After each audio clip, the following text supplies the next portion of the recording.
అనంతపురం జిల్లా Kalyanadurgam incharge sub registrar Narayana స్వామిపై ACB అధికారులు దాడులు నిర్వహించారు.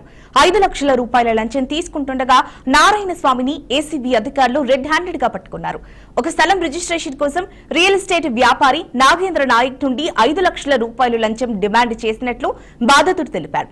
కళ్యాణదుర్గం మున్సిపాలిటీ పరిధిలోని స్థలాన్ని ఎనీవేర్ కింద రామ్నగర్ సబ్ రిజిస్ట్రార్ కార్యాలయంలో రిజిస్ట్రేషన్ చేయించడానికి అనుమతి ఇచ్చిన నారాయణస్వామి అగ్రికల్చర్ ల్యాండ్ కింద రిజిస్ట్రేషన్ చేయించారు. రిజిస్ట్రేషన్ పూర్తయ్యాక లంచం ఇవ్వాలని ఒప్పందం కుదుర్చుకున్న నారాయణస్వామి నెల 17న రామ్నగర్ కార్యాలయంలో 1.5 ఎకరాల భూమిని రిజిస్టర్ చేశారు. అప్పట్లో ఎక్కువ విలువ చూపింది. తర్వాత తగ్గించేందుకు డబ్బులు డిమాండ్ చేయడంతో బాధితుడు ఏసీబీని ఆశ్రయించారు. అనంతపురంలోని నారాయణస్వామి నివాసంలో నిన్న సాయంత్రం లంచం తీసుకుంటుండగా ఏసీబీ అధికారులు పట్టుకున్నారు. అనంతరం నిందితుణ్ణి కళ్యాణదుర్గం సబ్ రిజిస్ట్రార్ కార్యాలయానికి తీసుకొచ్చి పంచనామా నిర్వహించారు. ఈ దాడుల్లో లంచం, నగదు, ముఖ్యమైన డాక్యుమెంట్లను స్వాధీనం చేసుకున్నట్లు ఏసీబీ అధికారులు తెలిపారు.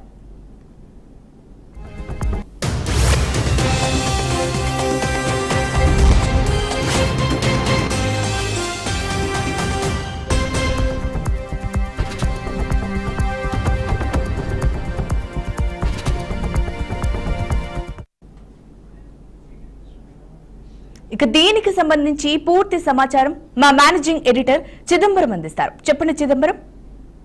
మనం చూస్తాం ఏదైతే ఓబులాపురం మైనింగ్ కేసుకు సంబంధించి సంచలనాత్మక తీర్పు అయితే వచ్చిందని చెప్పాలి. ఎందుకంటే దీనికి సంబంధించి ఒక కోస్టల్ రైడర్ లాగా జరిగింది. ఇది 2007 నుంచి 2009 ప్రాంతంలో గాలి జనార్దన్ రెడ్డి తన ఓబులాపురం మైనింగ్ కి సంబంధించి అక్రమంగా మైనింగ్ చేశారని, ఆ మైనింగ్ చేసేందుకు అప్పుడున్న అధికారులు కానివ్వండి మిగిలిన వాళ్ళందరూ సహకరించారన్నది ఆ మొత్తం కేసు సారాంశంగా మనం చూడాలి. సిబిఐ అప్పట్లో దానికి సంబంధించి మొత్తం విచారణ చేసి గాలి జనార్దన్ రెడ్డిని నిందితులుగా చేరుస్తూ మరికొద్ది మంది ఆయన సహకరించిన వాళ్ళని సహనిందితులుగా చేరుస్తూ దానికి సంబంధించిన ఛార్జ్ షీట్లు దాఖలు చేయడం కానివ్వండి ఈ విచారణ మొత్తం కొనసాగిన నేపథ్యంలో ముఖ్యంగా చూస్తే మాత్రం ఏదైతే మనం మాట్లాడుకుంటున్న ఐఏఎస్ శ్రీలక్ష్మి అంటే ఎర్ర శ్రీలక్ష్మి ఈ మీదున్న కీలకమైన ఆరోపణ 2007 నుంచి 2009 కాలంలో ఆమె ఆంధ్రప్రదేశ్ ఇండస్ట్రీస్ అండ్ కామర్స్ సెక్రటరీగా పనిచేసే నేపథ్యంలో మిగిలిన కంపెనీలను కాదని వాళ్ళందరికీ సంబంధించిన ఎలిజిబిలిటీని పక్కన పెట్టి ఓబులాపురం మైనింగ్ కి లైసెన్సులు కట్టబెట్టడంతో పాటు వాళ్ళు ఈ మొత్తం అక్రమ మైనింగ్ కి సహకరించిందనే ఆరోపణలతో ఆమె మీద A4 అప్పట్లో కేసు నమోదు చేశారు. అది నమోదు చేసిన తర్వాత మొదటి నుంచి కూడా తను కేవలం ప్రభుత్వ అధికారిని కాబట్టి అక్కడ ఉన్న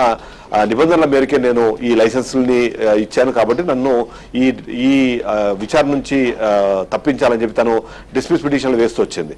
అందులో భాగంగా మొదటగా ఆమె 2012 అక్టోబర్ 17వ తారీఖున సిబిఐ కోర్టులో ఒక డిశ్చార్జ్ పిటిషన్ ని దాఖలు చేసి తనను ఈ విచారణ నుంచి తప్పించాలని కోరుకున్నప్పుడు సిబిఐ ఆ పిటిషన్ ని తోసిపుచ్చడం, ఆ తర్వాత దానికోసమని అప్పుడు ఉన్న ఉమ్మడి ఆంధ్రప్రదేశ్ రాష్ట్రంలో తను ఒక డిశ్చార్జ్ పిటిషన్ హైకోర్టులో దాఖలు చేసింది. అది హైకోర్టులో తను చేసిన దాని ప్రకారం నవంబర్ 8, 2022లో తను డిశ్చార్జ్ పిటిషన్ దాఖలు చేసినప్పుడు ఆమె చెప్పింది ఏంటంటే ఏదైతే ఐపీసీ సెక్షన్ 120B 409 అలాగే ప్రివెన్షన్ ఆఫ్ కరప్షన్ యాక్ట్ 1988 12/2 అలాగే 13(1)D అన్న సెక్షన్లు ఏవైతే ఉన్నాయో తనవి అవి వర్తించవు కాబట్టి ఆ వర్తించని ఆ సెక్షన్లను తీసేసి తనను ఈ విచారణ నుంచి పక్క తప్పించాలని చెప్పి తను కోరుకుంది. కానీ అప్పుడు ఏదైతే ఉన్న జస్టిస్ చిల్లకూరు సుమలత ఆమె చేసిన విజ్ఞప్తిని పరిగణలోకి తీసుకుంటూ ఆ ఏదైతే ఆమె చేసిన పిటిషన్ అలౌ చేస్తూ ఆమెను నిందితురాలుగా చేర్చేందుకు అవసరమైన సాక్ష్యాధారాలు లేవు కాబట్టి ఆ డిశ్చార్జ్ పిటిషన్ అలౌ చేయడంతో పాటు ఆ కేసుని కూడా ఆమె డీటెయిల్స్ ఇవ్వలేదు. అంటే దాన్ని ఆమెతో ఏకీభవిస్తూ ఆ డిశ్చార్జ్ పిటిషన్ ని యాక్సెప్ట్ చేసింది. ఆమె కేసు నుంచి ఆమెకు విచారణ నుంచి ఆమెను తొలగిస్తూ కూడా నిర్ణయం తీసుకుంది. అయితే ఆ తర్వాత 2025లో సిబిఐ వాళ్ళ పోరాటం ఆపలేదు. ఆ తర్వాత సిబిఐ మరొకసారి సుప్రీంకోర్టుకు వెళ్ళింది. సుప్రీంకోర్టుకు వెళ్ళి ఏదైతే హైకోర్టులో జరిగిన వాదనలు కానివ్వండి ఆ వాదనలను వినిపించే క్రమంలో సాక్ష్యాధారాలను పూర్తిగా పరిగణలోకి తీసుకోకుండానే ఆ తీర్పు వెలువడింది. దాని మీద మరొకసారి రివిజన్ చేయాలి. రివిజన్ చేస్తూ ఏదైతే అప్పటికే ఇచ్చిన డిశ్చార్జ్ పిటిషన్ అలౌ ఏదైతే ఉందో దాని మీద స్టే విధించాలని కోరింది. దానికి సంబంధించి సుదీర్ఘంగా జరిగిన విచారణ అనంతరము మే 7, 2025వ తారీఖున దానికి సంబంధించి విచారణ పూర్తి చేసి ఇరువైపు ఉన్న వర్గాలకు సంబంధించిన వాదనలు విన్న తర్వాత అప్పుడు తీర్పు రిజర్వ్ చేసి వాళ్ళ ఆ తీర్పుని వెల్లడిస్తూ సంచలనాత్మక తీర్పుని ఇచ్చింది. ఆ తీర్పు ప్రకారము ఏదైతే గతంలో చేసిన డిస్మిస్ పిటిషన్ ఉందో దాన్ని అలౌ చేయకుండా దాన్ని డిస్మిస్ చేస్తూ ఏదైతే సుప్రీంకోర్టులో తను మరొకసారి డిశ్చార్జ్ పిటిషన్ వేసిన నేపథ్యంలో వాటిని డిస్మిస్ చేయడంతో పాటు తను ఏదైతే డిశ్చార్జ్ పిటిషన్ దాన్ని డిస్మిస్ చేస్తూ